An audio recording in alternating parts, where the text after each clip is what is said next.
కాంట్రాక్టర్లంతా GHMC కార్యాలయాన్ని ముట్టడించిన దృశ్యాలను చూస్తున్నాం. 1500 కోట్ల బకాయిలు చెల్లించాలి అన్నది వాళ్ళ ప్రధానమైన డిమాండ్. ఏడాదిగా ఆందోళన చేస్తున్న జీహెచ్ఎంసీ యంత్రాంగం ఏమాత్రం పట్టించుకోవట్లేదు అంటూ కాంట్రాక్టర్లు ఆగ్రహం వ్యక్తం చేస్తున్నారు. పెట్రోల్ పోసుకుని 2 కాంట్రాక్టర్లు ఆత్మహత్యాయత్నం కూడా చేశారు. వాళ్ళ ఆందోళనతో జీహెచ్ఎంసీ ముందు ఉద్రిక్త వాతావరణం నెలకొంది. కార్యాలయం ముందు పోలీసుల్ని భారీగా మోహరించాల్సి వచ్చింది. కాంట్రాక్టర్ల నిరసనపై జీహెచ్ఎంసీ కమిషనర్ స్పందించారు. యూనియన్ లీడర్లతో కమిషనర్ చర్చలు జరుపుతూ ఉన్నారు. త్వరలోనే బిల్లులు చెల్లిస్తాము అన్న హామీతో కాంట్రాక్టర్లు ఆందోళన విరమించారు.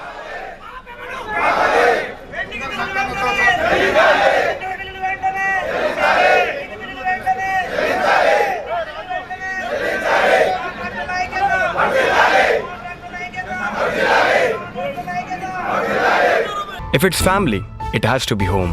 If it's home, it has to be Aparna. Saluting the spirit of every couple's sacrifice to build their dream home.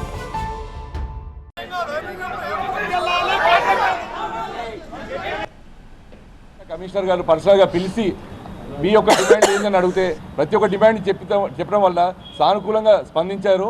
ఎట్టి పరిస్థితుల్లో ఈ సంక్రాంతి రోజు మాకు పేమెంట్ కావాలని అడిగితే మేము జూన్ వరకు పేమెంట్ ఇస్తానని సార్ ఒప్పుకున్నారు.